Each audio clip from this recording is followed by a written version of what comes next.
What is up, YouTube? Welcome to Panfro Games, and today I'm going to be doing my Pokemon Unite mobile update tier list for Masters. And I'm very excited because this tier list is pretty different than the last one in my opinion because of all the buffs and the nerfs that we received, and plus 3 new items really shaked up the meta.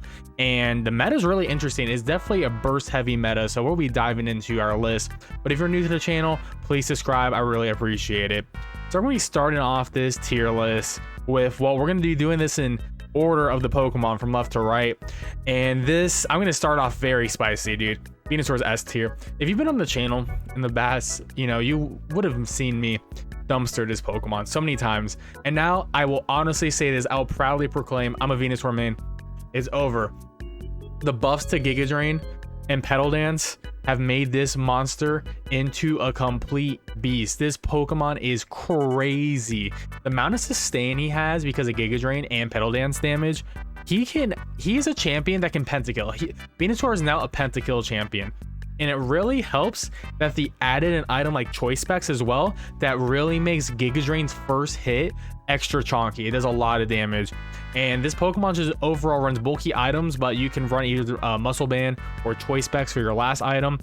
This Pokemon can jungle, he can go in top, he can go in bot, he's great for last hitting, he's great for confirming objectives like Rotom or Zapdos or Dreadnought because of Petal Dance AoE around them. Ultimate is very good. You could still run Solar Beam, but Solar Beam, honestly, just if Solar Beam was the main build for Venusaur, I would have him in like low A tier. That's how I feel about it. And Sludge Bomb, honestly, like just fell off the face of the earth, and all. Like, I don't see why you would ever pick Sludge Bomb over Giga Drain anymore. So, please just test out Venusaur. He's gonna be super meta, so definitely want to try him out. He's just super good. He's just super good. So I think Gengar got a little bit of a buff. I'm gonna put him in C tier. I used to actually have him D tier. Used to be called Gargar tier. Notice how I put it to D because, hey, I don't think there's a Gargar tier anymore. He's average overall now. He's a little bit better placed. I think Choice Specs just giving him a little bit more burst damage is really helping him out. The issue of Gengar is he needs to be in a jungler, and if he's not jungling, then he's wasting a spot. But the issue of Gengar jungling is he's taking a better Pokemon jungle spot, and there's just all the other junglers and speedsters really outperform Gengar at this point, which is unfortunate. And it's sort of sad because, you know, his Battle Pass Season 2 skin, you know, they highlight Gengar, and it's just it doesn't really work out for him. But yeah, I would recommend, if the Pokemon's in C tier below, I would recommend not getting them. I think anything B and up is worth getting to play. Mr. Mime, I'm putting him in B tier. Mr. Mime's a very interesting Pokemon, or Mr. Mike as the community calls him. He just has such a high skill floor or skill ceiling, and even his floor is pretty high too. To be successful, Mr. Mime, it's honestly not. It's not the most obvious playstyle. I think barriers is pretty hard to use, so you could use guard swap if you don't feel like it. But the big tech is like using confusion and knocking opponents into barriers and doing massive amount of damage. The issue with Mr. Mime is he's a support who doesn't end up playing support. He's a support who ends up being more of an attacker than an actual support. And I just don't think he provides necessarily too much to the team overall. And in the support slot, I would say he's definitely the worst support in the game right now. He is like, he's an offensive support, and I just feel like there are better offensive supports in the game right now who would also belong in B tier, but I'd much rather have him. He's like way bottom of B, almost C, but I do respect Mr. Mike players out here. So I think Snorlax is A tier, so he used to be S tier, and now I'm gonna knock him down to A tier. The nerf to Sleep, apparently because it was a bug. I don't think it was a bug, but so Sleep will only work if, like, once they're hit, they'll wake up. It used to be they have a sleep duration, and it was pretty OP, honestly. He wasn't really gonna run Sleep as his main set anyways, but it was a good option depending on your matchups. But now your Snorlax play is gonna be very one-dimensional, using Heavy Slam and Block, which is still very good. But at the end of the day, he just ends up not being the best defender because, you know, we had a new defender coming. And Snorlax, he's still good. Obviously, he's great. Definitely recommend learning him. He's such a fun champion to learn. But he does not reach that brokenness in S tier where I feel like he needs to be tuned up or tuned down a bit. He's in a great spot. I mean, A tier is like a Pokemon is in a wonderful spot. So I think that's where he should belong. And honestly, like, he still does good damage. He still has some of the best early game presence in the entire game, and he doesn't fall off at all. Block is an incredible move, and honestly, if you're really good with block, you could potentially make an argument for S tier. But he's just pretty rough. All right, this is gonna be really controversial. Gardevoir is in D tier. So Gardevoir actually fell a lot for me, and it didn't necessarily even get buffed or nerfed from the last patch. The issue with Gardevoir, and which I keep finding out, is this has Garchomp syndrome, and now I'm just accepting that this Pokemon does not exist until it becomes a Curlia. But even then, it may be too late. Like, the damage is done, and once you're a Curlia, you're still frail. You only have one really good move once you hit Curlia, and even then, it's just like, if you don't burst that opponent down instantly, they can just, and a lot of Pokemon can just dash into and just destroy you because you have no HP. And it's like, how good is one team slot for one ultimate? And I'm gonna say it's not worth it, because there are pretty much every other Pokemon, like, their ult may not be as good, but the presence they provide, and especially when you're an A and S tier, your ultimate is just gonna be way better, and your play style of like your moves and stuff is gonna be better than Gardevoir. Like, Venusaur, I'll take any day over Gardevoir. Like, it's like, at least Bulbasaur is good in the beginning. Gardevoir, people are like, no, you should jungle. Well, if I jungle with Gardevoir, I'm not gonna have any ganks, and then we're not gonna be able to, like, you know, help the other lanes out. And maybe we'll hit Curlia, but then it could be too late. We already lost lane. Oh, if I'm in lane, well, the other team's jungler will just camp that lane and punish it and farm, and then win that lane, and then go to the other lane and destroy it. It's just, this is a Pokemon, if you see this on your team, it's gonna be really hard to win, honestly. You gotta really protect this guy. Absol, I'm gonna actually move up to B. So Absol got buffed, one slight nerf, but more of a buff to another move. The more important thing, that doesn't even matter with the moves. What matters here is Absol got Razor Claw. Razor Claw exists, and this is the first Pokemon on this list that actually really takes advantage of Razor Claw. It is, I'm gonna make an item tier list, so I don't want to spoil it, but it's definitely one of the best items in the entire game. I think any melee champion can run it, and since we're in such a burst meta damage meta right now, it's so good. It's honestly so good, and it slows the opponent down. It helps you for your crit rate. It increases your damage, and Absol is the burst crit master, and it's wonderful. The issue of Absol is your attack is so high, but you are so paper thin, and you don't have any range. So it's like the Absol problem still exists, where you do fall off in the late game, and unfortunately, that's just what Absol is gonna have to deal with. But probably the strongest Pokemon in the early game in terms of raw damage. Not the best duelist in the early game, but definitely one of the best. Top three though, top three duelists in the beginning and middle of the game. So Garchomp got buffed, and Garchomp C tier.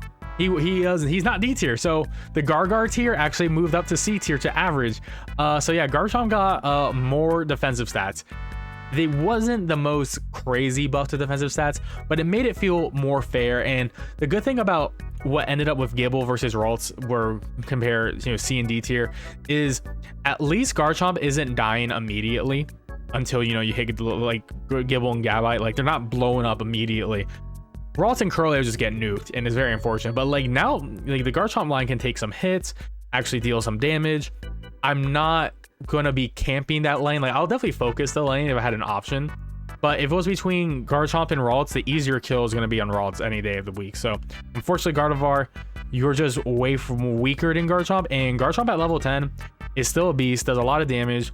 The new items really work out for it. Razor Claw is good for it. I also think a weakness policy is really good for it. So there's a lot more builds going on, and I think maybe Garchomp can move up to B tier at some point once we explore him deeper. But he's in a good place right now. He's an okay Pokemon, and I think as the meta develops, we'll see where he actually ends up. So he could potentially be in B, but I'll keep him in C for now.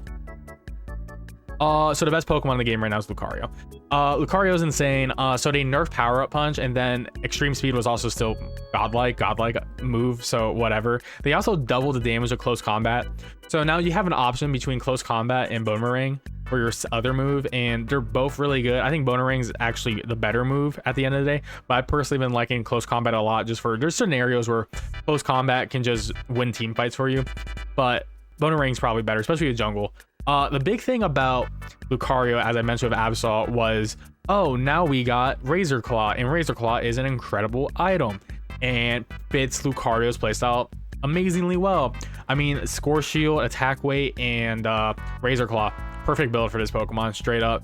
You're just increasing your attack stat, and you're just scoring all the time. And honestly, Lucario is the easiest Pokemon to score with in the game because its passive ability does tons of damage. I mean, like I said, close combat, they literally doubled the damage, and now that's insane. And extreme speed, there's so much damage in a team fight, and you get another extreme speed every time you hit a new target. So you can actually hit it 6 times. Your first initial one, and then 5 for each teammate. It's pretty nutty, honestly. So I'm gonna put Crustle in B tier. So he actually moved up from C to B because I'm definitely respecting the backdoor aspect of this bug. But I think the issue of Crustle is you're sort of a one-trick pony. Like, okay, yeah, you're backdooring a lot and you're claiming objectives. You're not doing a lot of damage in general, though. I mean, you do annoying damage, and you don't have real CC. If you're picking Stealth Rock, you have foregone your position as a defender, and he is one of the worst defenders in the game right now. And I mean, he's still good. He's just not good as a defender. So I would never play him as a defender at this point. But he's good at backdooring, and he's just really fast. And yeah, he is just great at stealth rocking and being annoying and protecting bases and claiming like Zapdos and Dreadnought. So yeah, he's worthwhile there, and his ultimate is very annoying, and that ultimate, he's gonna score whatever points he has, he will be scoring. So Greninja did get nerfed, but he's still A tier, and I think he's actually in a perfect place right now. Weird though, he got nerfed with his overall HP and overall attack damage, but they buffed what is it, his double team move. Now, double team, his clones will actually use either Surf or Water Shuriken on the opponent and do auto attacks, and they actually do some damage to the enemy. It's actually interesting that you can actually get kills with double team. So I think it's pretty good. I mean, Greninja, one of the best jungler in the game still. He's one of the best gankers. He's just, you got to be a little bit more safe with Greninja from now on. But hey, he's still one of the best Pokemon in the game. And I would recommend learning him if you want to be a master jungler, because he is one of the best. Okay, so Talonflame got a damage buff, and I think Talonflame actually ends up being better than Absol. And it could almost be A tier. So Talonflame got a big buff to his attack stat. Fly got a big buff too, and also Razor Claw came out. So they just gave Talonflame all the damage in the world. Even better escapability and damage with Fly. The issue with him, same with Absol, is he's such a glass cannon. So it's definitely a problem, but his ultimate did improve with his charging. And they also fixed a bug where your Unite move doesn't instantly like go to 0 if he gets canceled. So it was just overall a big, Talonflame can actually play the game and have a fun time, and I appreciate that. And he's a good jungler. I'd rather have someone like Greninja or even Lucario jungle or even Venusaur. But I won't be upset anymore at Talonflame. So Talonflame fans, rise up. Your time is now. All right, so I'm gonna put Charizard. Oh, Charizard. And I want to put him. I mean, he's pretty good. It's tough. It's tough. I'm gonna put him in B. I'm gonna put him in B for now. Charizard is very solid. It's still, he got quite a bit of buffs. I think the issue with Charizard that I personally have right now is I don't think Charmander and Charmeleon are as good as Squirtle and Wartortle and Bulbasaur and Ivysaur in their laning. I think there is definitely a problem there. I think he could be a little bit stronger, a little bit durable, have a little bit more range, and a little bit more damage maybe. I don't know. He just feels a little bit awkward in lane. He's still usable, but it still feels like a lane I'd rather prey on. If I was a jungler, I would definitely try to focus down that lane. Charizard himself is pretty insane though. His ultimate is incredible. Does a lot of damage. He has a lot of sustain. Definitely a Pokemon you want to worry about. Definitely one of the better all-arounders in the game though right now, and he may actually end up moving up once the meta develops a little bit more. So I think we'll keep him in B, but he's definitely one of those Pokemon we can look at moving up to A tier. Zeraora, I'm actually moving up to A tier because once again the introduction of an item like Razor Claw has made these melee attackers pretty crazy. And yeah, he goes up to A. Definitely one of the best junglers in the game. They actually buffed Spark, which is pretty funny. And his ultimate still does crazy damage. This is just one of the Pokemon that is, as I mentioned with earlier, as Absol is one of the best duelists. Well, it's better duelist than Absol in the early game right now is number 1 is Lucario, and then number 2 is Zeraora.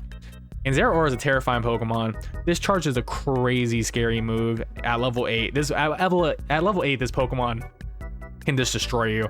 And like I said, Razor Claw on this Pokemon's crazy. Give him Silph Scope, Scope Lens. Give him that extra crit, so it's just a good combination. He can also run Muscle Band on that build if you want to go full damage, but you can also run Focus Band or even something like a Buddy Barrier for a little bit more defense. He's just in a good spot. Actually, I'm going to put him higher than Snorlax too. He's just in a really good spot and definitely in the top Pokemon. Definitely want to get that free Zeraora from completing the mobile quest. So Cinderace, I'm actually going to put... Ooh, this is a little bit controversial, guys. I think Cinderace is a little bit better than Greninja now. So Cinderace actually got buffed in this most recent patch, and Pyro Ball does massive damage. Massive damage. And once again, Razor Claw works well with him because Cinderace was one of those Pokemon where he was really good because he had high attack, but because his basic attack speed was super high too. So you would just be getting lots of crits when you put on Scope Lens on him. But now you have Scope Lens and Razor Claw. And then you can put on Muscle Band to have just a pure attacking Pokemon just rapidly killing people with critical hits from your auto attack. And then Pyro Ball getting buffed just makes it seem so... You do so much damage and you hit multiple enemies. And they also buff Flame Charge, which means this move is actually... You wouldn't actually use it as an offensive move, but you would use it as a defensive dash to get away or reposition. Same as what Feint would do, but this just ends up working better than Feint because the cooldown is a bit better and it actually can do damage if you need it to. Plus the dash is farther than just being immune for a couple frames, and I'd rather have that. And I'm really loving Cinderace. As a former Cinderace main, I'm definitely playing him way more than I'm playing Greninja, and I was a Greninja main all of last patch too. So definitely don't sleep on Cinderace. Eldegoss, I'm gonna put in S tier. I think Eldegoss is the best support in the game. Incredible heals, incredible ways to give shields, it gives movement speed to the team. There's a Pokemon that actually does pretty solid damage, has a great ultimate ability. It's one of the best. I mean, it is the best support in my eyes. It's super good. You can't, if you're gonna main one support, Eldegoss would be the one I would suggest. I think Wiggly's the second best actually, so spoilers there, but we'll get there. Also, I forgot Clefable is unreleased. Overall, just really good. I mean, Eldegoss, just when I face an Eldegoss in lane, it is just super hard, and Eldegoss Lucario is an insane combo. Just honestly, Eldegoss with anyone is just, ooh, you can win that lane. You can play really reckless, and you can pretty much win that lane. So Cramaran, I'm gonna put in B tier. So the issue of Cramaran is, as you see, we already have 3 attackers above it, and that's the main issue. Cramaran doesn't do anything that these other 3 don't do, and it does it better. I mean, his ultimate got nerfed a little bit. His ultimate's still really good. He's still a very good Pokemon, but the issue is, like, if I want to have a DPS Pokemon, the DPS Pokemon will be Cinderace or Greninja. They're like League of Legends ADCs, and then Venusaur just doesn't die and does tons of damage. So what does Cramaran do? I mean, Cramaran, he surfs. He's pretty good, but it's like the ultimate what really makes his Pokemon really valuable, and he scales well throughout the game. But there just doesn't feel to be anything too special about this guy, so I would hold off on him for now. So we got Blastoise, and I actually think Blastoise is probably second best Pokemon in the game right now. Blastoise is incredible. So they did nerf him. They nerfed Rapid Spin a bit because they listed as a bug, because before you could use Water Spout and auto attack at the same time while doing Rapid Spin. And yeah, it made him do so much damage. But even though he isn't doing as much damage with that combination, he still does a lot of damage overall. He's still really good. Rapid Spin and Hydro Pump is still a valuable moveset, but most importantly, his best moveset in all reality always was his defender moveset. He has the best surf in the game, And Hydro Pump does really great damage and pushes enemies. Surf also pushes enemies away, pushes Rotom away. And his ultimate is the best in the entire game, best at securing objectives. And it does massive damage. It does so much damage, and it knocks everyone in a big circle around you up. And he's just a Pokemon that doesn't die and will just be really annoying. And his third boosted auto attack does a lot of damage, and it refreshes his cooldowns every time you get it. So it's just a crazy Pokemon, honestly. And even his nerfs just did not, it made him more fair, but he's still absolutely one of the best Pokemon in the game. So we're gonna put Pikachu up. I'm gonna put Pikachu above Cramaran here. So I had him low. I think I had him on C tier last time. Yeah, Pikachu definitely went up. I think Choice Specs is really good for him. And you got to look at Pikachu as an attack support Pokemon, similar to Mr. Mime, but at least Pikachu's damage is so incredibly strong in that early game and much easier to use. Electro Ball does crazy damage as an execute, solid ultimate ability, and he's just really good at poking and annoying people and getting a lot of paralyzations off as well. So Pikachu's pretty solid, definitely beginner friendly, and I think he's overall a valuable Pokemon for the team. I would just go more of a defensive support build, just trying to get your auto attacks off and trying to get as many stuns as possible. So I'm gonna put Alolan Ninetales probably here at the end of A. Still, like, and even as at the bottom of A tier doesn't mean I think it's low A. I just think these other Pokemon are just necessarily better. Ninetales is really good. I think the biggest issue of Ninetales is like we're in a meta Lucario just kills everything so quickly, and Ninetales is a Pokemon that can't do anything when these Pokemon are in your face. And the reality is, like, Zeraora, Greninja, Cinderace, Lucario are all Pokemon that go, and now Venusaur are all Pokemon that go up to your face and destroy you. And Ninetales wants to keep their distance and freeze you, stun you, do all that. But it does a lot of great damage. Best attack support in the entire game. They actually reworked Blizzard Avalanche a little bit too. So you're going to do more damage. You get more hits into the wall, but you do less damage if it doesn't hit a wall. So that's a little bit of a mixed bag. But the best set was always Aurora Veil Dazzling Gleam. It's such a good Pokemon though. The damage is high. The issue is you're not fast, and you're really relying on being a support in a team fight. And your support will definitely show. Like, you do massive damage to your ultimate too, but giving everyone in your team an attack speed increase is just incredible. So Wiggly, tough. I think Wiggly is... I'm actually gonna put Wiggly here, top of A. So I had it as second best Pokemon before. The nerf to sleep hit this Pokemon so hard. It's pretty ridiculous, but still, now it's just more fair in my opinion. Like, now Sing is going to be used more as a defensive move, and then instead of you just running into a fight and using Sing and then you just win the fight because they're all asleep and they didn't wake up because, you know, they were asleep for 5 seconds, which is really annoying. So I mean, you're still going to use sleep. They lowered the damage on Dazzling Gleam, and they lowered their overall special attack damage as well. So I mean, so Dazzling Gleam isn't as good. I actually end up running Double Slap more with Sing at this point. But the damage is still decent. The biggest nerf to this Pokemon was the early game. You're just not going to be killing as things as often. It's still good. You're still in a good place, but it was definitely overtuned before. And as I mentioned before, to sleep. The big thing about Wigglytuff is you're still tanky as all hell. You still have a really good passive, even though they nerfed the passive a little bit. It's just not proccing as much, but it's still, when it procs, it's incredible. And yeah, lower damage, but the big thing is your ultimate ability is still one of the best in the entire game. Your ultimate wins team fights, and you will win Zapdos if you save your ultimate at the right time. So one of the best Pokemon. And this is gonna hurt me. I used to be, when I originally played this game in the beta back in the day, I was a Slowbro main. And now Slowbro, and you know what, is one of the worst Pokemon in the entire game. He's just so bad. Slowbro's just so bad. They keep nerfing this guy. They buffed Scald like one patch ago, but no one used Scald. And then they fixed a bug on him where apparently he was like doing extra special defense drops. I'm like, why fix that bug? We get nothing. Slowbro players get nothing. Literally, we get nothing. He's just not good. So his Surf, he's there for Surf, and then he's just like, okay, I just don't do a lot of damage. I just don't have any crazy knockup. Telekinesis is so buggy and hit or miss, and even then, it doesn't do any damage. And you can bring him into your team, but it's just one of those moves that's hard to coordinate. And even if you are coordinated, it usually just doesn't end up working out. Half the time you miss it anyways because it's such a bad skill shot.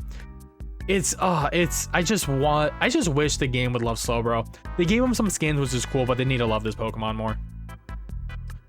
I'm gonna put Machamp actually under Gengar. So interestingly enough, Razor Claw does not work out for Machamp at all. It's a weird thing. So Machamp, he's just in an awkward place right now where he did not get any buffs, and Garchomp, Charizard got buffs. Lucario got a buff. He was the only all-arounder who didn't get a buff, and now he's honestly the worst, and he's almost high D tier to me. You know what? I'm gonna put him high D tier. I just don't see him fitting on any team anymore. I'd rather have a Garchomp than Machamp, which is really weird to say. I don't know. It's like, because we're in a hyper offense burst damage meta, and I don't think Machamp has that in him. And the new items didn't do anything for him, and he didn't get any buffs. I think they really need to look at these bottom 3 Pokemon. I think maybe increase the damage on Machamp. I think they honestly need to improve cross chop more, because they used to have it good, and then they nerfed it, and then he fell, and he just kept on falling on these tier lists. And last but definitely not least is Blissey. And I'm actually gonna put Blissey. I'm gonna put Blissey middle B. So Blissey dropped for me, and my big reason for Blissey dropping is Eldegoss does Blissey's job but better at this point, but better, because at least Eldegoss does damage overall. Blissey is just like, I'm helping, but you have to run up and like hit them. You're like, Blissey sort of feels like a 4v5 situation. You have incredible support abilities, but your ultimate's not that great. I feel like Safeguard just isn't worth, because of the sleep nerf. Safeguard just feels less good overall to me.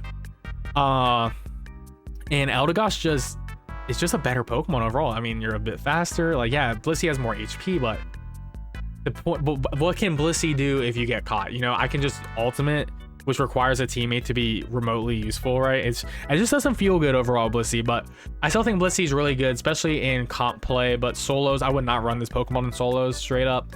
There's a caveat there. I would not run Blissey in solos. I would run probably any of these other Pokemon in solos, being up. Maybe, I mean, you can try out Mr. Mime, but I think everyone else is pretty solid. I think below, you're gonna have, it's hard to run these bottom 5 Pokemon, but I think, like I said, I think Garchomp could actually end up being in B tier at some point. I think Mr. Mime could fall. I think Cinderace can go up to S if something changes. I think Talonflame and Charizard can go up to A as well. So that's where my thoughts are on the current Pokemon Unite mobile update tier list is. Please let me know in the comments below what your feelings are of the tier list, what your favorite Pokemon are, what you hope to see in the future for buffs and nerfs. And I'll catch you guys next time with more Pokemon Unite action. Keep it here and subscribe. Peace out and have a good one.